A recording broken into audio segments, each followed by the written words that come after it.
Tales of the Jedi, the Freedon Nadd Uprising, and Dark Lords of the Sith were two story arcs that were released between 1994 and 1995 and followed directly after the events of the previous miniseries to Tales of the Jedi. The main story focuses on Oleg Keldroma and Exar Kun's turn to the dark side as the Sith return. Guys, I was really excited to finally get back into some Tales of the Jedi because I really enjoyed that previous miniseries, even though I had my problems with it and I felt that a lot of it was kind of bland. I really liked the unique feel of it. I really liked focusing on the Old Republic in an era of Star Wars when the Old Republic really hadn't been explored yet. Because mainly when we think of the Old Republic nowadays, we think of the BioWare Old Republic, Knights of the Old Republic MMO, and the other novels that came out around that time, really focusing in on that era.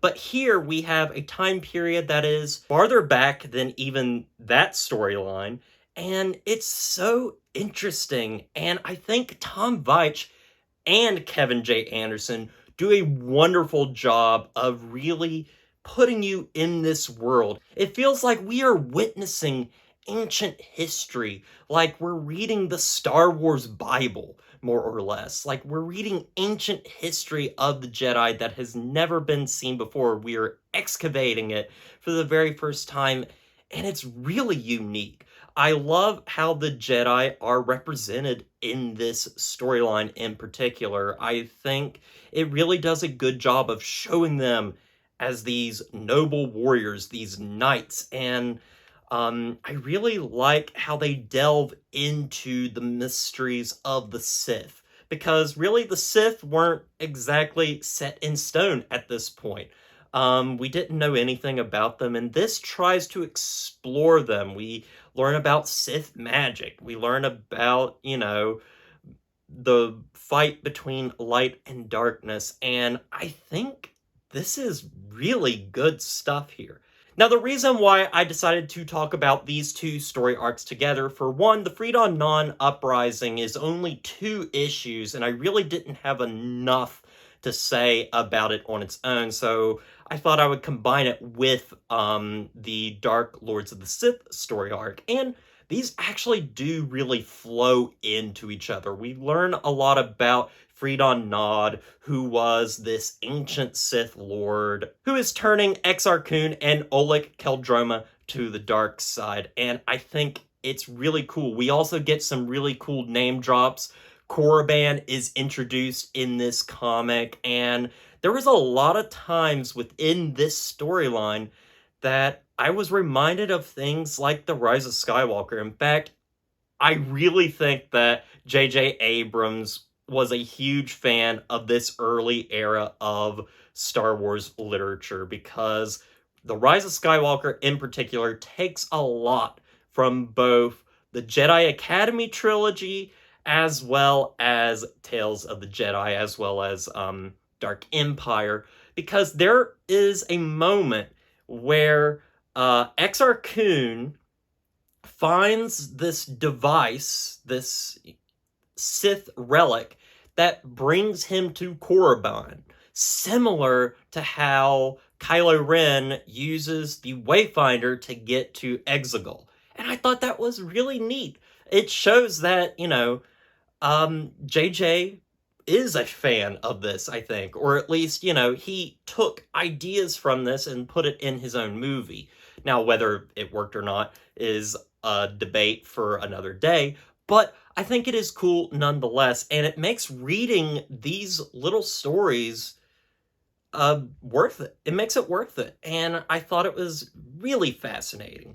I do like the turn of Exar Kun to the dark side, as well as Oleg Keldroma. It is a very tragic story, seeing him change, because he starts out as one of the best Jedi, and then he finally turns to the dark side, and it is very tragic.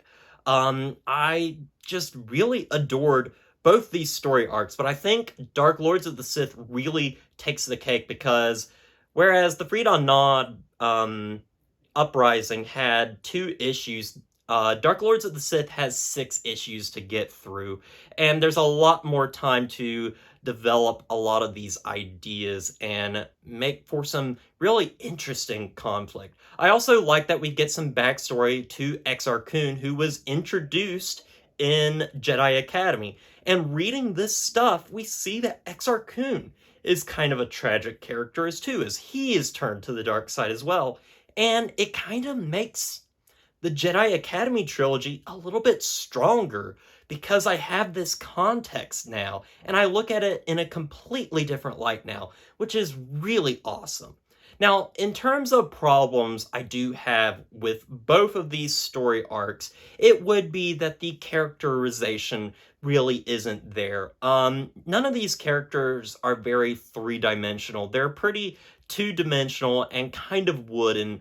Really, what you're in here for are kind of the big moments as well as stuff dealing with the mythology of Star Wars. And I think that is where this storyline shines, both storylines, is dealing with the mythology, really playing with these characters and giving a completely new feel to Star Wars. I also found both of these stories very disgusting. There's some very graphic imagery throughout both these storylines, which I was not expecting. It got pretty violent at times and pretty gross. I do also want to say that the art is also really good. I wasn't as big of a fan of the art of the original miniseries, but I think they really do strike a different look and feel with these two storylines. I didn't look up to see if it was the same penciler as the previous storyline, but I think the colors and the art overall is really stunning and makes Tales of the Jedi a really unique period in Star Wars. It gives it its own flavor, and it just makes it really entertaining to read. So anyway, guys, with all that said, I'm going to give the Freedon Nadd Uprising an 8 out of 10. As for Dark Lords of the Sith, I'm going to give it a 9. I really loved both of these storylines, guys, but Dark Lords of the Sith might be one of my favorite Star Wars storylines that I have ever read. It's just extremely entertaining and interesting to look at and examine, and it really helped me appreciate and love the Jedi Academy trilogy even more because I have that context. But everything about this was just extremely fun to read. It was really enjoyable.